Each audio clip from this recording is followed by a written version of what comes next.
Halo teman-teman, berjumpa lagi bersama saya channel Lea Tani. Apa kabar? Salam sehat dan berkah rezekinya. Salam sukses dalam kebun sawit dimanapun kawan-kawan berada. Tetap bersyukur, tetap semangat. Salam Tantan Beduri. Baik, di video kali ini saya berbagi informasi mengenai cara perawatan kelapa sawit yang usianya belum menghasilkan teman-teman ya. Nah, di sini saya ingin berbagi informasi atau berbagi pengalaman cara perawatan kelapa sawit ya biar tumbuh subur dan cepat besar. Dimana di sini ya tanaman saya ini ya di usia masih kecil ya teman-teman ya, masih muda ya usianya, masih ya pohonnya atau pokoknya itu masih rendah ya. Ini tanaman yang belum menghasilkan ya teman-teman, masih muda ya. Ini teman-teman jenis bibitnya ya Srijoya 5 teman-teman ya. Ini usianya masih muda teman-teman ya. Nah, di sini saya mau berbagi sedikit ya pengalaman saya dalam perawatan kelapa sawit ya biar tumbuh subur dan cepat besar teman-teman ya. Sekali lagi ya buat teman-teman yang baru menemukan channel Lea Tani, jangan lupa juga untuk mendukung channel ini lebih berkembang lagi dengan tekan like, komen, dan subscribe-nya ya supaya channel ini lebih berkembang lagi. Kalau sudah, terima kasih banyak. Oke teman-teman, langsung saja teman-teman ya. Nah, di sini saya ya berada di salah satu tanaman atau di kebun saya ya. Nah, di sini saya akan berbagi sering ya atau berbagi pengalaman saya dalam perawatan kelapa sawit di kebun saya sendiri ya teman-teman ya. Nah, di sini saya cara perawatannya sangat simpel dan sangat sederhana teman-teman ya. Nah, di sini dalam penanaman kelapa sawit pada waktu kita memindahkan ya bibit di media lahan teman-teman ya, sebaiknya kita harus membersihkan ya lahan kita terlebih dahulu ya teman-teman ya, supaya ya pada waktu ya kita memberi nutrisi itu diserapi dan dinikmati atau dimakan oleh tanaman kita dengan maksimal dan efektif teman-teman ya. Dan supaya hasilnya nanti ya kalau sudah kita pindahkan di media lahan itu ya pertumbuhannya bisa ya, maksimal dan subur teman-teman ya. Kenapa itu harus dibersihkan teman-teman ya. Tanaman yang baru dipindahkan dari freebag di media lahan teman-teman itu ya bisa tanaman kita itu bisa stres ya.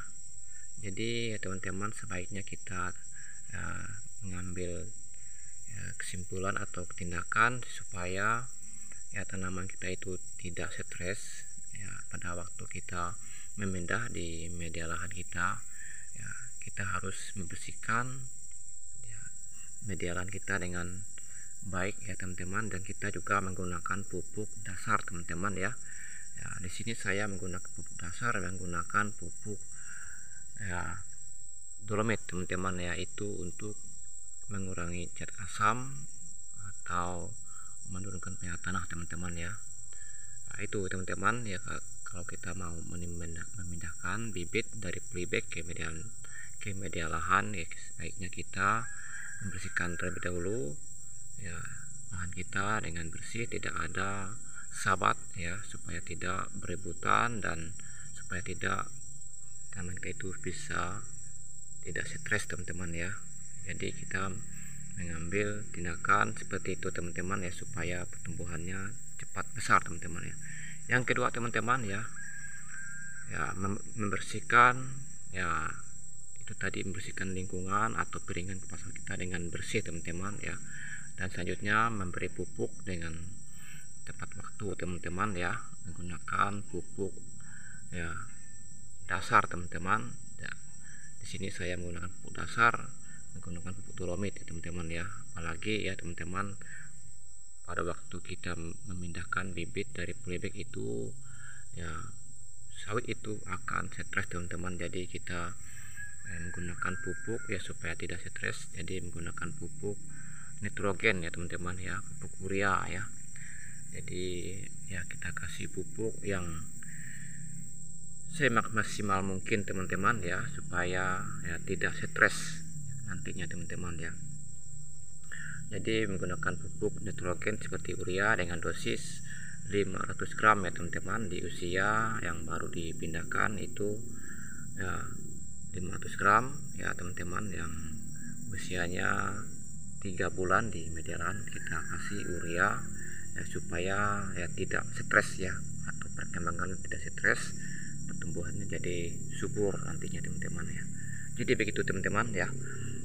Jadi ya kita harus membersihkan lingkungan dan memberi pupuk supaya tanaman kita itu cepat subur dan cepat besar teman-teman ya.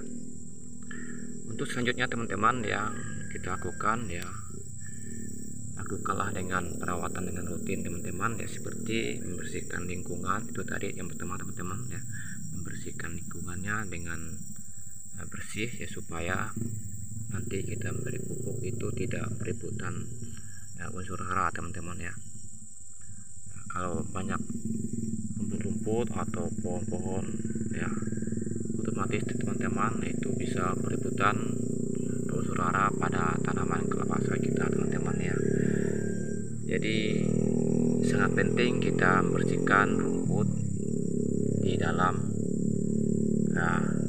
piringan kelapa sawit kita ini teman-teman ya, atau sekitar ya pokok tanaman kelapa sawit kita ini teman-teman ya, supaya pertumbuhannya cepat besar dan cepat ya, menghasilkan teman-teman ya. Jadi untuk selanjutnya teman-teman memberi pupuk dengan tepat waktu ya, setidaknya 1 tahun itu 3 kali atau 4 kali dalam pemberian pupuk pada tanaman kelapa sawit kita teman-teman ya. Nah, di sini saya ya, dalam pengalaman saya dalam perawatan kelapa sawit ya, nah, di sini ya saya menggunakan ya pupuk keandalan saya teman-teman ya, pupuk MPK Mutiara 1616 dicampur dengan pupuk alternatif ya, yaitu pupuk micin teman-teman ya, pupuk alternatif yang mudah dicari teman-teman ya.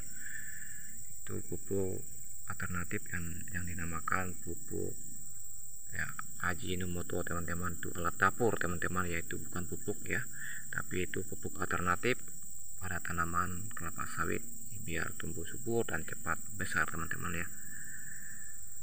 Jadi begitu teman-teman ya, supaya perawatan kelapa sawit itu cepat subur dan cepat besar, yang pertama tadi lakukanlah pembersihan pada piringan kelapa sawit kita itu dengan bersih ya, supaya tidak berebutan unsur hara pada tanaman kelapa sawit kita teman-teman ya. Yang kedua, lakukan pemupukan dengan tepat waktu dan tepat dosis teman-teman ya. Di sini saya berbagi pengalaman dalam perawatan kelapa sawit yang belum menghasilkan teman-teman ya, yang belum menghasilkan ya, di mana ya tanaman yang baru dipindahkan ke polybag ya, dari polybag ya dipindahkan ke media lahan itu ya teman-teman ya, supaya pertumbuhannya cepat besar ya, lakukanlah dengan perawatan dengan pembersihan ya, piringan dengan bersih dan pemberian pupuk dengan tepat waktu ya, supaya pertumbuhannya cepat besar dan cepat menghasilkan. Jadi sekian dulu teman-teman yang saya sampaikan video pada kali ini ya. Semoga buat teman-teman yang baru menemukan channel Layatan ini bisa bermanfaat buat teman-teman. Sampai jumpa di video selanjutnya. Salam tandan berduri.